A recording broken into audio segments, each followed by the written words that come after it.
A paz de Deus, meus irmãos. Meu nome é Amanda, tenho 39 anos e hoje eu venho contar para vocês o meu testemunho, para alertar vocês sobre quem vocês chamam de amigo e quem vocês colocam dentro da sua própria casa. Quero agradecer ao canal pela oportunidade que me deram de contar. Foi muito difícil falar sobre isso, mas acho que já chegou a hora. Talvez eu ajude muitas irmãs que estão passando pelo mesmo, nem que seja uma mínima desconfiança. Meus irmãos, eu fui criada com os valores cristãos. Meus pais já eram da CCB desde que eram jovens e criou eu e minhas irmãs dentro da graça. O casamento dos meus pais era algo tão lindo, algo que me inspirava a construir a minha família. Dava para ver de longe o quanto eles se amavam e se respeitavam. Minha mãe era a base da nossa casa, sempre apoiando todos, cuidando e deixando o papai mais forte para o mundo lá fora. Ela sempre colocava a família em primeiro lugar e nunca deixava faltar nada em casa. Nem carinho, nem comida, nem presença. Tudo nela era virtude, paciência e sabedoria. Eu e minhas irmãs fomos criadas para sempre obedecer o nosso marido. Mamãe sempre dizia que o homem era a autoridade maior dentro da casa e que nós devemos ser submissas a ele, que ele traz o sustento e nós cuidamos da casa e dos filhos. E ela vivia o que ensinava. Nunca vi minha mãe levantar a voz para o meu pai. Mesmo nos momentos mais difíceis, quando o dinheiro era curto ou quando ele voltava cansado e mal-humorado, ela mantinha a calma e dizia que era na mansidão que a mulher ganhava o marido. E realmente, meus irmãos, nossa casa era um pedacinho de céu. Eu posso dizer que tive uma infância muito feliz, cheia de valores, de amor e de comunhão. A nossa casa era pequena, mas era um lar de paz. Papai trabalhava numa madeireira e mamãe costurava para fora. Nós três, eu, Jocasta e Tainá, éramos muito unidas. Fazíamos tudo juntas, sempre ajudando a mamãe no que precisava. Ela nos ensinava tudo sobre a graça de Deus, sobre a obediência, sobre o que era certo e errado.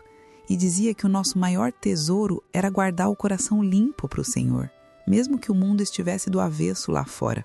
Ela falava muito sobre oração, sobre jejum, sobre confiar no tempo de Deus. Era uma mulher que dobrava o joelho todos os dias no mesmo cantinho da sala com o véu na cabeça e orava pela nossa família. Mas mesmo nós sendo cristãos, meus pais não tinham tanto problema com amizades mundanas. Na verdade, eles sempre buscavam entender o lado das outras pessoas. Muitas vezes eles mesmos levavam para comum e convertiam vários amigos mundanos que tinham. Papai dizia que não tem problema ter amizade fora da comum, que a gente só precisava se policiar para não cair nos pecados, não ser seduzidos por eles. Que tínhamos que ser fortes e sempre lembrar do caminho e dos ensinamentos de Deus. Porque, às vezes, o nosso testemunho pode ser o que vai tocar alguém e, quem sabe, trazer essa pessoa também para a graça. Ele sempre dizia isso. Não é a gente que convence ninguém, é Deus. Mas a gente precisa ser luz onde estiver. Estou dizendo isso, meus irmãos, para contar sobre a minha amiga Cíntia. Nós nos conhecíamos desde muito pequenas. Ela morava 2 casas abaixo da minha casa, mas a casa dela era bem diferente da nossa. Cíntia foi criada só pela mãe. O pai dela tinha falecido quando ela era ainda bebê, e a dona Carminha criou ela sozinha, com muita luta e dificuldade. Eu lembro que desde pequena eu via a dona Carminha saindo cedo com um uniforme simples e voltando já à noite, sempre cansada, mas fazendo de tudo pela filha. Era uma mulher trabalhadeira, séria, mas muito sofrida. Minha mãe era muito amiga da dona Carminha. Elas se conheciam desde que a gente se mudou para aquela rua. Minha mãe sabia que não era fácil criar uma criança sozinha. Então ela aceitou a nossa amizade, mas sempre dentro da nossa casa. Eu lembro dela dizendo que era melhor assim, porque ali ela sabia que Cíntia não ia aprender coisa errada. Dona Carminha até gostava, porque ela sabia que meus pais eram boas pessoas e que a filha dela não estaria em local ruim. Ela confiava na minha mãe. E minha mãe sempre teve esse coração de acolher. Mesmo sabendo que Cíntia não era da graça, ela dizia que isso podia mudar, que Deus podia alcançar aquela menina. E assim, a Cíntia começou a fazer parte da nossa rotina. Ela ia quase todos os dias na nossa casa, ajudava a mamãe a descascar legumes, brincava com a gente no quintal, dormia lá às vezes quando a mãe precisava trabalhar à noite. A gente dividia tudo. As roupas, os brinquedos, até os segredos. Ela era a minha melhor amiga. E mesmo crescendo em um lar diferente, ela sempre respeitou muito as coisas da nossa casa. Quando a gente orava antes de comer, ela fechava os olhos. Quando tinha culto de jovens e menores, ela às vezes pedia para ir também, e minha mãe deixava. Ela não tinha véu, mas sentava quietinha do nosso lado, ouvindo tudo com atenção. Eu via que ela se interessava pelas coisas de Deus, mesmo sendo do mundo. E a amizade foi crescendo, a gente foi crescendo. E junto com o tempo, também vieram as diferenças entre nós. Mamãe e papai tentou levar Dona Carminha para comum, para os caminhos de Deus. Mas, infelizmente, ela já tinha se fechado muito para isso. Ela culpava a religião dos Testemunhas de Jeová por ter perdido o marido. Segundo ela, a família não deixou ele ser cuidado direito no hospital por causa das crenças. E aquilo ficou como uma ferida dentro dela que nunca cicatrizou. Desde então, ela não seguia nenhuma fé. Nem igreja evangélica, nem católica, nem nenhuma outra. Dizia que respeitava todas, mas que não tinha mais confiança em nenhuma delas. Mas mesmo com essa mágoa toda no coração, Dona Carminha sempre deixou claro que, se a filha dela quisesse escolher alguma religião quando ficasse mais velha, ela não ia se opor. Ela dizia: religião não se impõe, Amanda. Quando for a hora dela, ela vai saber o caminho que quer seguir. Meus pais mesmo assim entenderam o lado dela e nunca deixaram de orar. Mamãe sempre incluía o nome da Dona Carminha nas orações dela. E papai também pedia para Deus melhorar a vida dela. Abrir o coração, fazer uma obra naquele lar. Eles diziam que na hora certa, Deus traria ela para o caminho dele. Cíntia era minha melhor amiga, desde criança. A gente se dava muito bem. Eu contava tudo para ela e ela contava tudo para mim. Ela muitas vezes ficava na minha casa quando a mãe precisava sair para trabalhar, fazer plantão ou resolver alguma coisa. Minha mãe, para ajudar, dizia que podia cuidar dela sem problema. Que era até bom as filhas brincarem juntas enquanto ela adiantava o serviço da casa. E foi assim que a Cíntia cresceu comigo e com as minhas irmãs. Era como se fosse mais uma da família. Tinha dias que ela almoçava com a gente, fazia tarefa de escola junto e até dormia lá quando a Dona Carminha se atrasava. Eu sempre tentava ensinar para ela sobre Deus, sobre a comum, sobre como era bom estar dentro da graça. Ela prestava atenção e gostava de ouvir. Às vezes fazia perguntas, queria entender como funcionavam os cultos, por que as irmãs usavam véu, por que os homens e mulheres sentavam separados, e eu explicava tudo como a mamãe me ensinou. Ela parecia se interessar de verdade, e quando pedia à mãe para ir em algum culto comigo, a Dona Carminha dizia que ela podia ir quando fosse mais velha e tivesse consciência do que queria. Eu entendia isso, mas ainda assim orava para que um dia ela sentisse vontade de servir ao mesmo Deus que eu servia. Conforme nós fomos crescendo, eu fui percebendo que a Cíntia era bem diferente de mim e das minhas irmãs. Ela era mais pra frente. Começou a mudar mais cedo, o corpo desenvolveu mais rápido e logo chamava a atenção por onde passava. Mesmo assim, ela sempre respeitou os ensinamentos da nossa casa. Nunca falou palavrão perto da mamãe, nem colocava música do mundo quando estava conosco. Ela parecia se adaptar ao nosso jeito e nunca tentou nos levar para o lado errado. Mas com o tempo, eu comecei a notar umas coisas que me deixavam desconfortável, principalmente quando a gente já estava maiorzinha. Na escola, era fácil perceber que os meninos viviam em volta dela. Sempre tinha algum querendo fazer grupo com ela, sentar perto dela, levar lanche, bilhetinho. E ela não só aceitava tudo aquilo, como parecia se divertir com isso. Era mais do que gentil. Ela era provocante, mesmo sem parecer vulgar. Tinha um jeito de rir, de encostar nos meninos, de fazer charminho, que chamava muito atenção. E os meninos caíam direitinho. Ela recebia bombom, caderno, pulseirinha, até cartinha de amor. Posso dizer que desde que a gente era adolescente, a Cíntia já tinha esse jeito meio periguete. Ela sabia o poder que tinha sobre os meninos e usava isso a favor dela. Conseguia tudo o que queria com aquele jeitinho, jogando charne, piscando o olho, rindo com a cabeça inclinada. E eu, do meu lado, achava aquilo tudo bem feio. Sempre dizia para ela que a gente tem que se guardar para o casamento, que antes disso é pecado, que o nosso corpo é templo do Espírito Santo e que a mulher cristã deve ser recatada, comportada. Mas ela respondia que não fazia nada demais, que só gostava da atenção. Dizia que era coisa de adolescente, que ela nunca tinha feito nada, só recebia carinho. Ela falava que era bom saber que era desejada, que fazia bem para a autoestima. Mas eu não concordava com isso, achava perigoso. Sempre achei, mas ela dizia que sabia se cuidar, que os meninos não passavam dos limites. E assim a gente ia crescendo e ela continuava do mesmo jeito. Meus irmãos, eu era a mais nova das minhas irmãs. Éramos 3. Jocasta era a mais velha, Tainá a do meio e eu. As duas logo se casaram, montaram suas famílias, começaram uma nova etapa da vida. E eu fiquei, aguardando minha vez, cada vez mais ansiosa para realizar o meu sonho de ter um lar, um marido temente a Deus, filhos criados dentro da graça, uma casa cheia da presença do Senhor, igual a que eu tive na infância. Tinha um garoto na comum que eu sempre achei ele lindo. Ele era super gentil comigo. Ele era mais velho do que eu. Eu tinha 18 e ele 25 anos.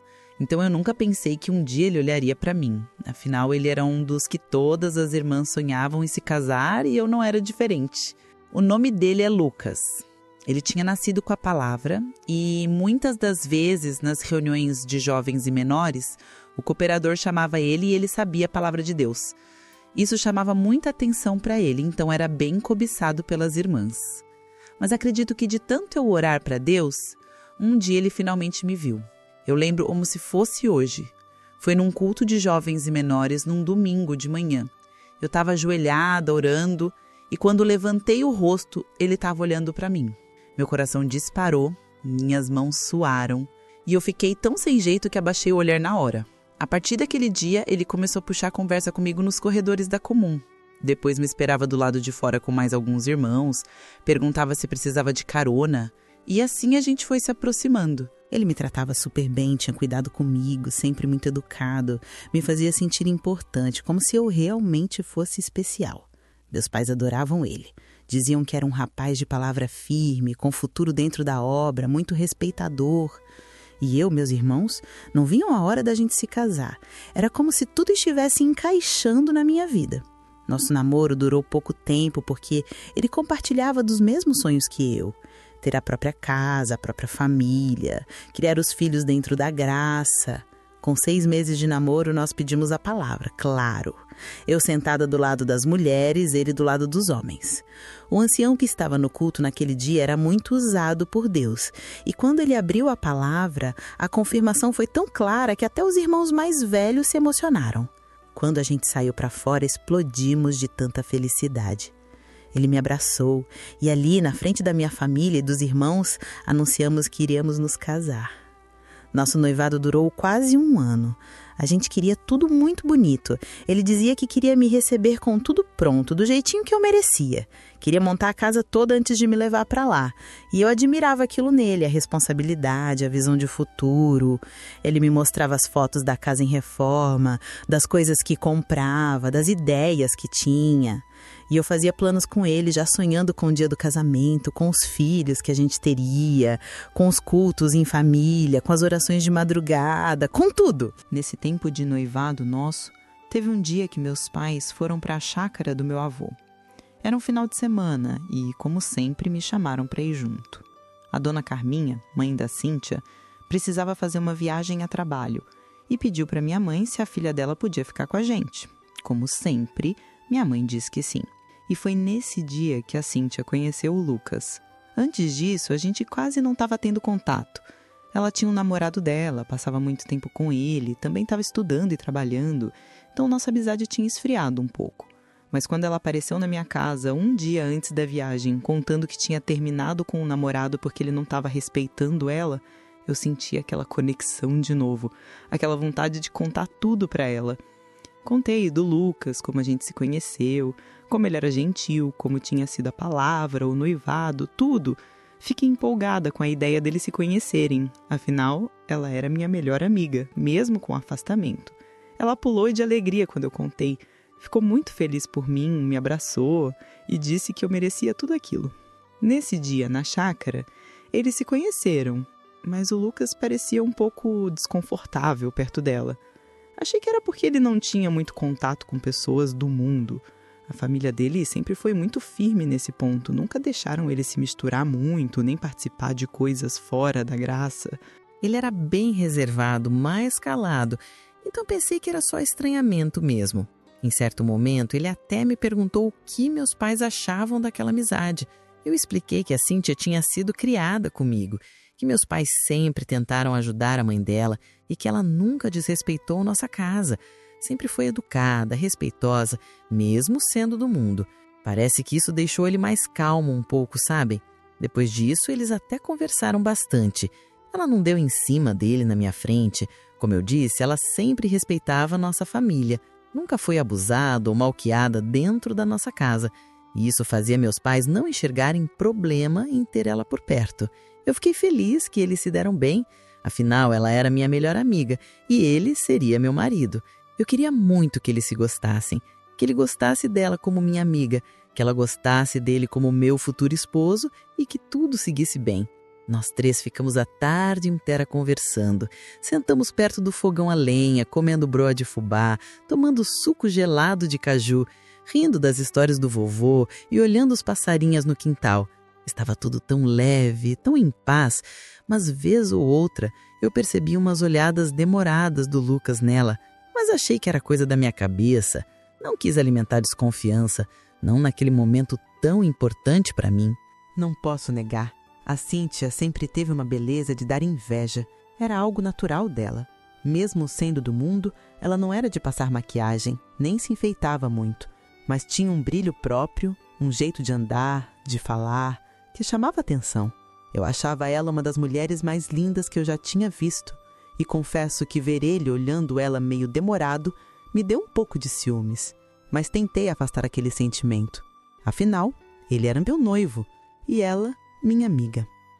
Mais tarde, quando eu tinha terminado de lavar a louça depois do café, eu fui procurar o Lucas, porque ele tinha sumido um pouco. Vovó me disse que ele estava no pé de manga do quintal, pegando as mangas que ele tinha pedido, e eu fui atrás dele. Mas quando eu cheguei lá, eu vi uma cena um tanto estranha. Ele e a Cíntia estavam perto demais um do outro. Não estavam se tocando, mas estavam muito próximos. Quando me viram, os dois se assustaram e se afastaram rápido. Eu achei aquela reação muito esquisita. Eu perguntei por que eles estavam assustados daquele jeito, e na hora que iam me responder, uma manga caiu e acertou bem na cabeça do Lucas. A gente ficou sem saber se ria ou se preocupava. Eu me aproximei para ver se ele tinha se machucado, mas ao mesmo tempo segurava o riso porque foi bem na hora certa. A Cíntia começou a rir alto e ele também caiu na gargalhada, dizendo que só podia ser brincadeira uma coisa daquela. Eu também não me aguentei e acabei rindo. No fim, ajudamos ele a pegar as mangas do chão e levamos para o vovô. Meus irmãos, essa foi a única vez que eu posso dizer que eu vi algo estranho. Um momento fora do comum. Mas mesmo assim, ainda tentei não pensar mal. Não queria julgar ninguém. Principalmente o Lucas, que até ali era um noivo exemplar. Depois daquilo, a vida seguiu. Quando a gente se casou, nos mudamos para longe da casa da Cíntia. Foi uma decisão nossa. Queríamos construir a nossa vida do nosso jeito, sem depender de ninguém. E com isso, acabamos nos afastando um pouco. Mas de vez em quando ela nos visitava. Aparecia com um bolo simples, batia um papo, matava a saudade, perguntava como estávamos. E em um desses dias me contou que estava noiva. Falou que conhecia um rapaz num curso que fazia à noite, que ele era trabalhador, que queria construir família. Logo, eles se casaram também. Pouco tempo depois do meu casamento, cerca de 6 meses depois, como o Lucas tinha nascido com o dom da palavra, o ministério já estava de olho nele enquanto ele crescia. Ele era muito respeitado, sempre firme, sempre pronto a ajudar, e muitos irmãos já falavam que ele tinha um futuro bonito na obra. E foi então que ele foi chamado para ser ancião. Ele já tinha completado 26 anos e foi uma honra muito grande para nós. Meus pais ficaram emocionados. A minha sogra chorava de alegria. E até os irmãos mais antigos diziam que era coisa de Deus. A gente ficou muito feliz. Era uma bênção. E eu, como esposa, me sentia realizada em poder apoiar ele naquele chamado. Eu cuidava de tudo para que ele tivesse tempo de buscar a palavra, atender às necessidades e cumprir com aquilo que Deus tinha confiado nas mãos dele. Mas foi depois que ele virou ancião que ele começou a implicar com a Cíntia. Ele dizia que eu não podia manter essa amizade. Dizia que ela era do mundo, que mesmo sendo educada, mesmo tendo sido criada praticamente junto comigo, ela não carregava os mesmos valores que nós. Eu tentava argumentar que agora ela estava casada, que era mãe, que já não vivia mais aquela vida de adolescente e que talvez ela estivesse mais madura. Mas ele falava que mesmo assim o exemplo dela não era bom para nós e muito menos para os nossos filhos que estariam por vir. Eu até que entendia ele, sabe? Não queria que nada atrapalhasse a obra de Deus na nossa casa. Então, fui me afastando. Só que isso passou rápido, porque depois que ela casou, ela mesma sumiu. Se mudou, estava cuidando da casa dela, dos filhos, e por alguns anos nós não tivemos mais contato. Foi um silêncio natural, sem brigas, sem afastamento brusco, só cada uma vivendo sua nova fase. E foram anos felizes. Era somente nós dois, construindo a nossa vida. Muitas vezes eu ficava sozinha quando ele precisava viajar para a obra, fazer visitas, atender chamados, mas eu não reclamava. Eu sabia que aquilo era de Deus. Eu ficava em casa, cuidando dos nossos filhos. A gente já tinha 2 meninos. Davi e Ravi eram gêmeos. Eles já estavam com 4 anos e eram meu orgulho. Obedientes, educados, felizes. Eu me sentia abençoada. Nosso lar era simples, mas era feliz. Eu cuidava de tudo com muito amor. Esperava ele voltar das viagens com aquele abraço apertado e fazia questão de manter tudo em ordem para não pesar ele. Até que, numa quarta-feira, aconteceu algo que eu não esperava. Apareceu na minha porta a minha velha amiga. Quando eu abri a porta e vi a Cíntia ali com os filhos juntos, meu coração apertou. Ela estava diferente. Parecia cansada, abatida, tremia. Eu a abracei e percebi o quanto eu sentia saudade dela. Não da antiga Cíntia, mas da amiga que tinha crescido comigo, que tinha dividido tantos momentos da minha vida. Os filhos dela, 2 meninos também, José e Breno, tinham a mesma idade dos meus. Quando viram meus filhos, já foram correndo brincar na sala como se conhecessem desde sempre. Chamei ela para entrar, preparei um café e sentei com ela na mesa da cozinha. Meu marido estava de viagem, então era só eu e as crianças em casa. Ela estava com uma expressão muito pesada no rosto e eu perguntei o que tinha acontecido. Foi então que ela me contou tudo.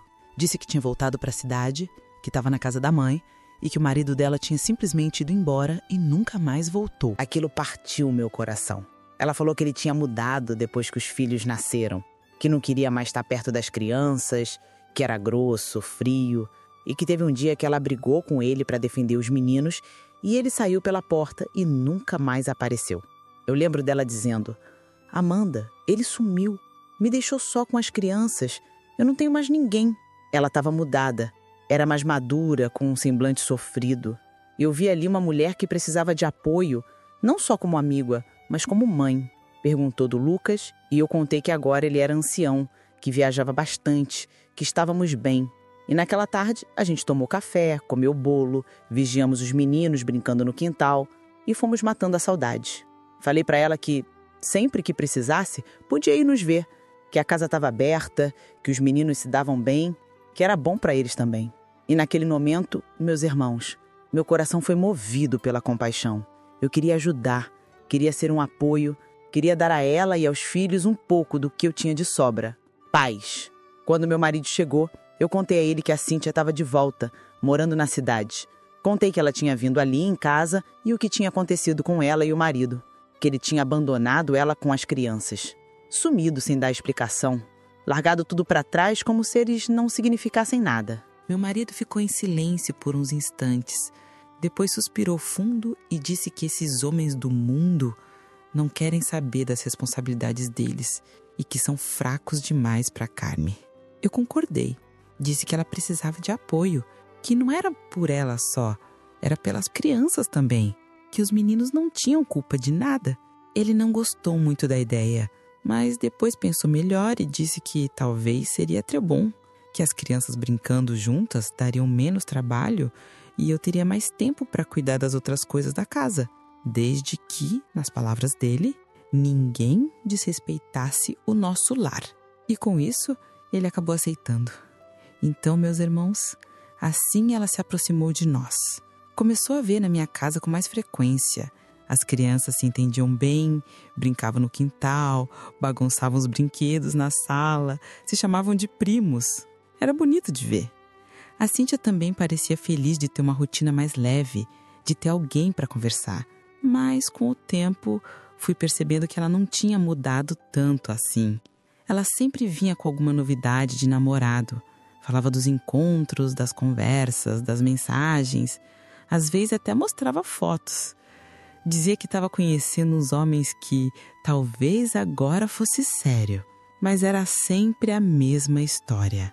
E apesar de agora usar roupas mais discretas, que não marcavam tanto o corpo, o jeito dela continuava o mesmo. Aquele jeitinho de olhar nos olhos, de rir exagerado, de cruzar a perna de um jeito que chamava atenção.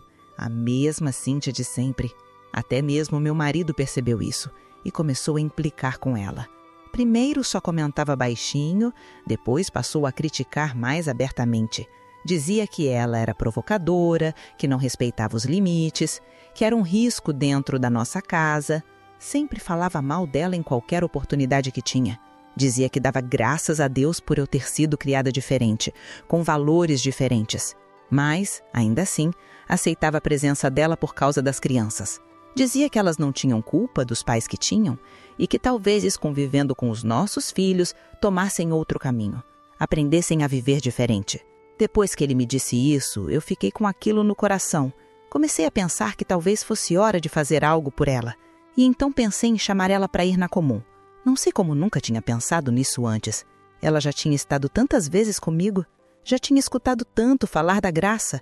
Por que não tentar de novo? Para minha surpresa, ela aceitou na hora. Disse que gostaria sim de conhecer mais, que sentia falta de um direcionamento. Eu fiquei muito animada, mas não falei nada para o meu marido. Ele não gostava dela e eu sabia que ele ia reclamar. Mas eu estava pensando na alma dela e mais ainda nos filhos dela. Talvez ali fosse o começo de uma mudança. Talvez Deus pudesse fazer uma obra. Foi um domingo à noite. Eu e minha família chegamos, como sempre. Meu marido foi fazer os afazeres dele antes de começar o culto. E pouco tempo depois, ela apareceu. Estava bonita, arrumada com decência e sentou ao meu lado. Eu fiquei feliz. Achei que estava fazendo a coisa certa. Durante o culto, percebi que ela ficava meio dispersa. Olhava ao redor, mexia as mãos, mas imaginei que era normal. Ela não entendia muito sobre aquilo. Ainda assim, permaneceu até o final. No fim do culto, ela me disse que tinha gostado, que se sentiu em paz e que esperava ir mais vezes. Eu sorri, agradeci a Deus em pensamento e fui saindo para o lado de fora. Meu marido me chamou e perguntou por que eu tinha levado ela. Eu expliquei que queria tentar trazê-la para o caminho de Deus. E mais ainda, que estava pensando nos filhos dela, que seria bom eles crescerem com valores cristãos. Ele ficou zangado, mas não disse mais nada. Só me olhou com aquele olhar pesado. Mas, meus irmãos, quando eu saí para fora, procurando por ela, vocês não vão acreditar no que eu vi. Ela estava dando em cima dos irmãos menores. Vi porque era o mesmo charminho que ela usava na época da escola, o mesmo jeitinho de provocar com o olhar e o sorriso, a mesma insistência no toque leve no braço, aquela maneira de se aproximar que fazia os jovens perderem a noção. Na hora, eu senti aquele frio por dentro, como quando algo que você não quer ver está ali, escancarado na sua frente. Meus olhos travaram na cena e não consegui desviar. Era como se o mundo tivesse parado um segundo.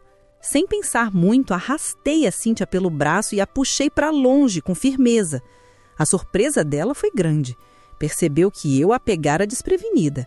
Eu a repreendi ali mesmo, com a voz cortante como quem quer que tudo se desfaça rápido. Disse que aqueles irmãos eram menores e que ela não podia agir daquele jeito perto deles. Falei com autoridade, no tom que uma mãe usa quando quer proteger as suas crias. Lembrei as palavras que minha mãe me dizia. A mulher tem que guardar decência e força para o próprio lar. E naquele momento eu me agarrei a tudo aquilo. Ela me olhou com um sorriso sem vergonha, como quem acha que eu estava exagerando. Riu e respondeu que eu era muito fechada, que eu precisava relaxar mais. Falou que nem sabia que eram menores, só que eram bem bonitinhos. Aquilo doeu em mim, meus irmãos.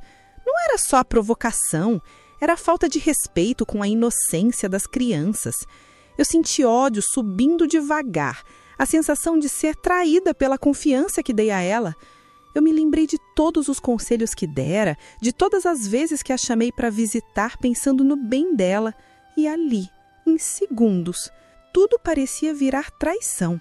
No mesmo instante, eu orei baixinho, pedindo a Deus que meu marido não tivesse visto aquilo. Eu não queria que ele imaginasse coisas piores ou que perdesse o juízo de vez. Me arrependi profundamente de ter levado ela naquele culto. Pensei que havia sido ingênua, que minha boa intenção tinha aberto uma porta onde não devia. Quando fui embora, percebi que ela já tinha saído antes de mim. Não quis ficar nem que eu a chamasse. Meus irmãos, quando chegamos em casa e coloquei os meninos para dormir, a tensão tomou conta. Eu e meu marido brigamos por causa daquela ocasião. Ele tinha visto o que acontecera no culto. Não era algo que se apagasse fácil. Ele me culpou. Disse que eu não deveria ter levado ela, que eu sabia o tipo de pessoa que a Cíntia era e que eu tinha sido boba por pensar que poderia salvar alguém que no íntimo não queria ser salva. Falou sobre a imagem da nossa família, sobre o que as pessoas iam pensar. Falou também de vergonha. Chamou ela de piriguete e disse que ela não tinha nada a fazer para ajudar, que não queria ser ajudada de verdade. A discussão subiu de tão rápido. Eu tentei explicar que eu me arrependi, que eu a tinha repreendido assim que vi a atitude dela, que eu não concordava com aquilo. Mas ele estava muito nervoso. Lembro-me de estar encostada na parede da cozinha. Parecia que o azulejo estava mais frio do que o normal. E de sentir a respiração dele muito próxima. Em um átimo, ele virou-se de repente enquanto eu falava e desferiu um soco na parede bem do lado da minha cabeça. O impacto fez pó de tinta cair no chão. Eu congelei. Foi um gesto descontrolado, não direcionado a mim, mas que me feriu como se tivesse sido. O medo tomou meu corpo inteiro. Sentei no chão, chorei e tudo se embaralhou. Ele viu meu rosto e, talvez por consciência ou remorso, foi para o banheiro tomar banho e esfriar. Aquela cena ainda hoje me queima a lembrança. O som do punho batendo na parede, a poeira caindo, meus olhos cheios de lágrimas. À noite, depois de algum tempo, ele veio até onde eu estava. A voz já mais baixa, os olhos diferentes. Pediu desculpas. Disse que entendeu a pena que eu tinha dela, que eu era mãe, que meu coração se movia pelos pequeninos e que ele compreendia a intenção, mas que havia sido tomado pela raiva. Prometeu que iria tratar ela com respeito na frente dela por causa dos filhos dela, mas deixou claro que não queria mais que ela fosse a nossa comum. Não foi sacrifício nenhum para que ela deixasse de frequentar a comum. Na verdade, ela nem falou mais em ir depois daquele dia. Parecia que a própria situação havia esfriado qualquer vontade que ela tivesse de participar. Mas meu marido continuou sempre com aquele semblante fechado quando ela vinha aqui em casa. Ficava duro, com o maxilar apertado, e não escondia o desdém quando ela saía. Passava os minutos seguintes a falar mal dela, a comentar o quanto a presença dela o incomodava. Eu escutava calada. Ele, no entanto, ainda olhava demoradamente para ela às vezes. Um olhar complicado, como se tivesse uma contradição dentro de si. Ódio por um lado, outra coisa pelo outro. Depois disso, começaram as mudanças sutis no comportamento dele. Chegava mais tarde do trabalho, fazia viagens mais longas, sempre com desculpas de ministério ou obra. E muitas vezes isso coincidia com as viagens que a Cíntia fazia a trabalho também. Estranhos alinhamentos de datas que eu tentava não notar. Eu ficava em casa com os meus e também com os filhos dela quando ela precisava viajar. Os meninos eram quietinhos, obedientes, nunca me deram trabalho. Eu achava que estava fazendo algo bom, exercendo caridade com quem precisava. Mas conforme o tempo foi passando, senti o distanciamento do meu marido crescendo. E o peso do trabalho sobre nós pesava também na alma do casamento. Ele não era mais tão carinhoso. Não falava mais direito comigo, só com os filhos. As conversas entre nós foram diminuindo até virarem respostas curtas, frias, automáticas. Ele não me ouvia mais, não se abria, não me contava nada do que estava acontecendo. Parecia viver outro mundo dentro da mesma casa. E o toque dele, aquele toque que antes era cheio de amor, sumiu. Ele dormia virado, longe, e eu ficava olhando para o teto, me perguntando onde tinha ido parar o homem que um dia me prometeu amor, até o fim da vida. O trabalho na obra era pesado. As viagens longas, as responsabilidades grandes. Pensava que era isso. Mas conforme o tempo foi passando, fui percebendo que o cansaço não era do corpo, era do coração. Cada vez mais nosso casamento foi esfriando. Eu tentava conversar, preparar a comida preferida dele, arrumar o cabelo de um jeito que ele gostava, mas nada mudava. O olhar dele já não encontrava o meu. Comecei a desabafar com a Cíntia. Eu contava para ela que não sabia o que estava acontecendo, que sentia falta dele dentro de casa, que o via cada vez mais distante, que tinha medo de atrapalhar o trabalho dele se cobrasse a quinção.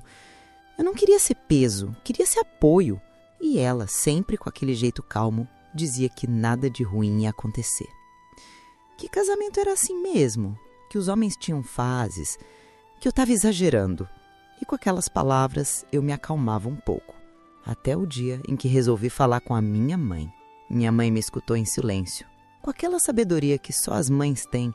Quando terminei, ela respirou fundo e disse com voz mansa, mas firme, que eu não deveria ter colocado a Cíntia dentro da minha casa.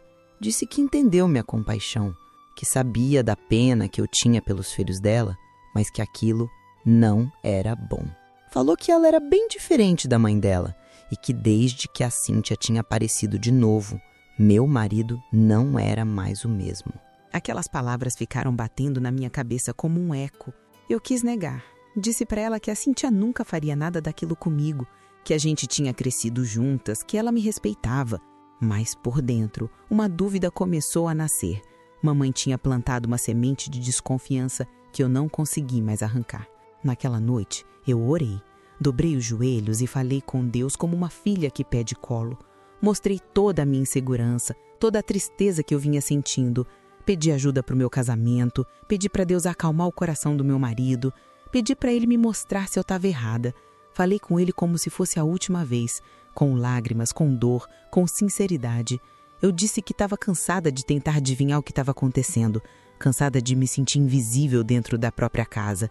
Pedi que ele me mostrasse a verdade, custasse o que custasse, e orei até adormecer.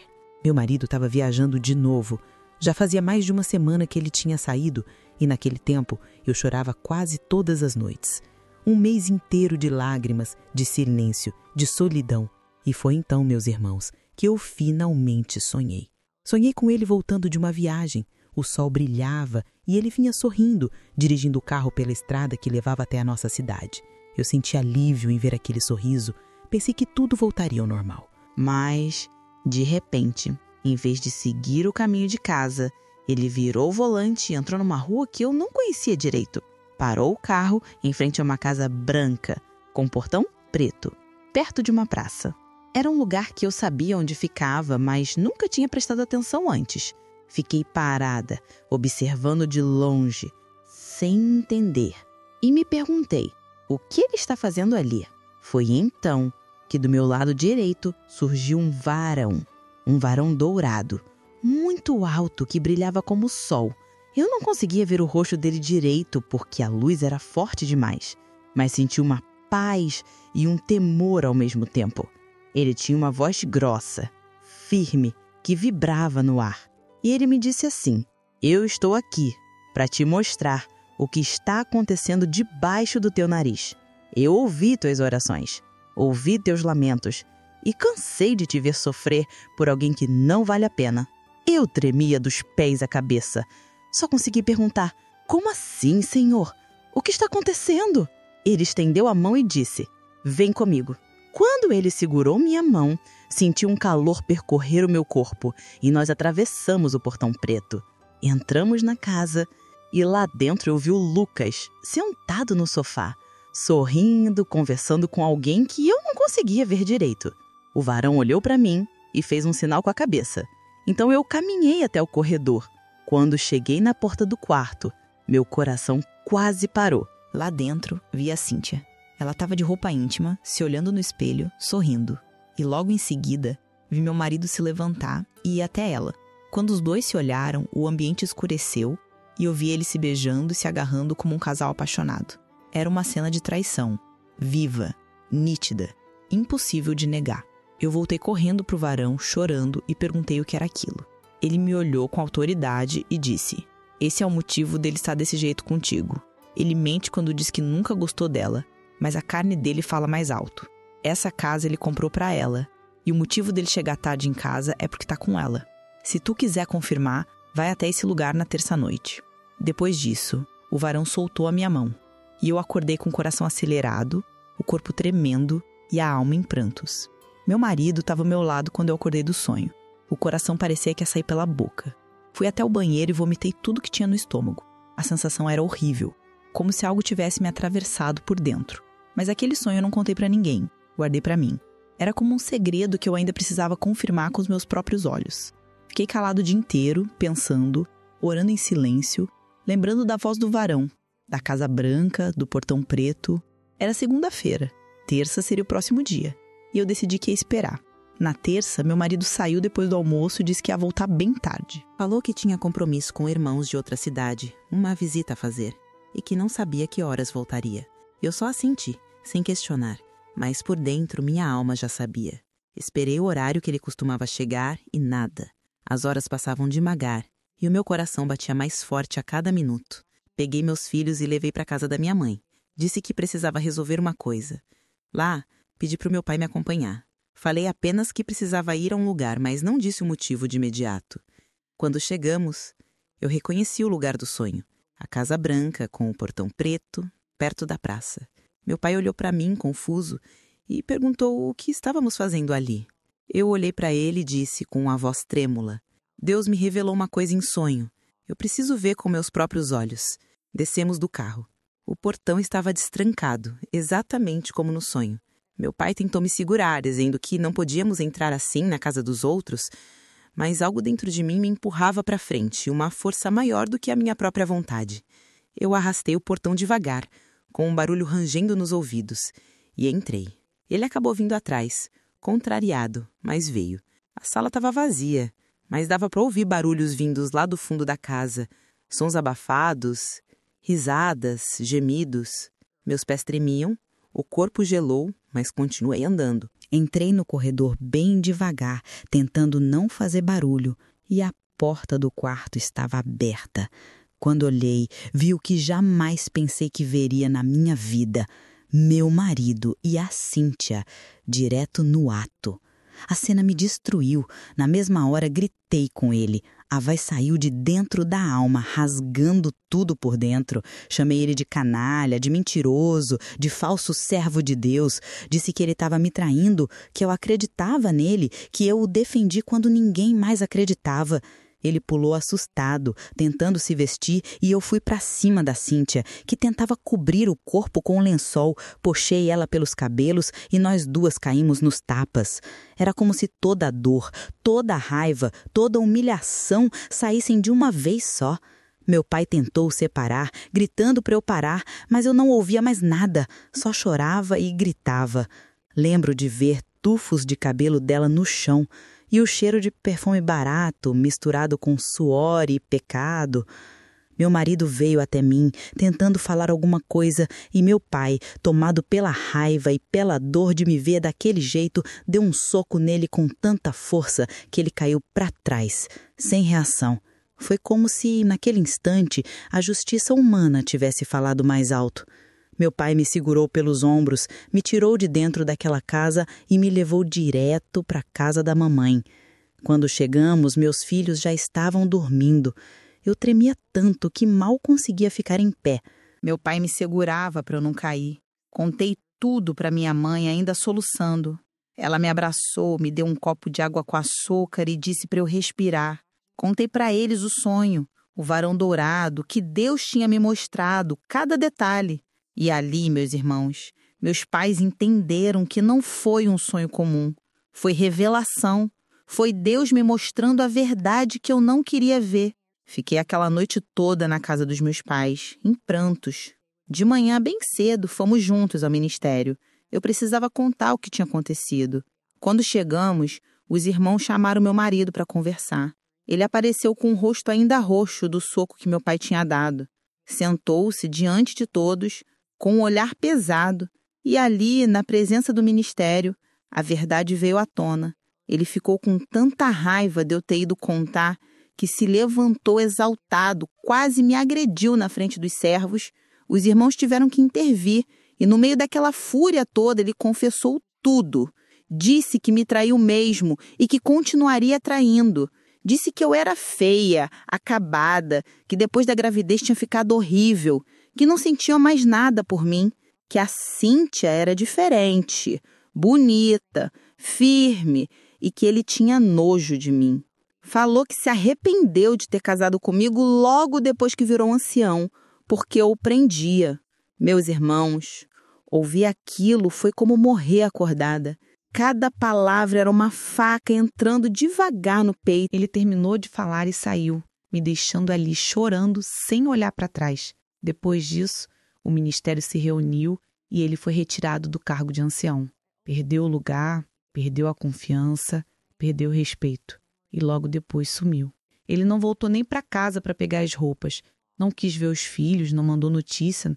Eu nunca mais vi ele, nunca mais vi ela, nem os filhos dela. Dizem que ele saiu da cidade e que nem os próprios pais sabiam onde ele estava. Saiu da comum, abandonou tudo, escolheu o mundo. Foi difícil, meus irmãos. Foram noites sem dormir, dias chorando, tentando entender o porquê, mas hoje eu sei. Foi Deus me mostrando a verdade. Eu tentei fazer o bem, tentei ajudar uma amiga, alguém que eu acreditava precisar de mim, e ela me apunhalou pelas costas, seduzindo meu marido. Um marido que, no fim das contas, nunca me amou como eu o amava. Mas Deus ouviu minhas orações, viu minhas lágrimas e me mostrou tudo. Fez justiça. Tirou ele do lugar que ele não era digno de ocupar. E eu, com a ajuda dos meus pais, criei meus meninos dentro da graça. Ensinei a eles o que é fidelidade, verdade e temor. E mesmo com toda a dor, eu aprendi que quando Deus revela, é porque Ele ama. E mesmo quando Ele permite a queda, é porque Ele quer levantar a gente em um lugar mais alto. Meus irmãos, esse testemunho foi muito difícil de contar. Mas eu sei que Deus permitiu tudo isso para que ficasse de exemplo e de alerta. Às vezes a gente abre as portas da nossa casa com o coração puro, querendo ajudar, querendo ser instrumento de Deus, mas nem todos entram com boas intenções. O inimigo se aproveita da bondade e tenta destruir aquilo que o Senhor construiu com tanto amor. Por isso não deixem de vigiar nem por um instante. O diabo não vem com os chifres e tridente. Ele vem disfarçado de amizade, de cuidado, de compreensão. E se a gente não tiver discernimento, ele entra sorrindo e acaba com um lar inteiro. Mas Deus é fiel. E quando Ele revela é porque ainda tem planos para a nossa vida. Ele permite o abalo para que a gente se firme nas raízes da fé. A palavra de Deus dizia. E é exatamente isso, meus irmãos. Deus revelou o que estava escondido, tirou das trevas aquilo que eu jamais veria com os olhos humanos. Ele me mostrou que não há mentira que dure para sempre e que quando a mulher de Deus ora com sinceridade, o céu se move. Hoje, eu sou uma mulher corada por dentro. Aprendi que a justiça de Deus pode até demorar, mas ela chega. E quando chega, ninguém pode impedir. Eu perdoei porque o perdão liberta, mas nunca mais deixei de vigiar e ensino isso todos os dias aos meus filhos. Se você que está ouvindo esse testemunho está passando por algo parecido, saiba, Deus vê tudo. Nada escapa dos olhos dele. Continue orando, continue confiando. Na hora certa, o varão do Senhor vai se levantar e te mostrar a verdade. Glória seja dada ao nome de Jesus. Se esse testemunho falou ao seu coração, deixe o seu comentário contando o que Deus fez por você. Curta esse vídeo para que mais pessoas sejam alcançadas. Compartilhe com alguém que precisa ouvir essa mensagem. E se inscreva no canal para acompanhar mais testemunhos como este. Que Deus abençoe cada um de vocês e que a paz do Senhor permaneça em seus lares.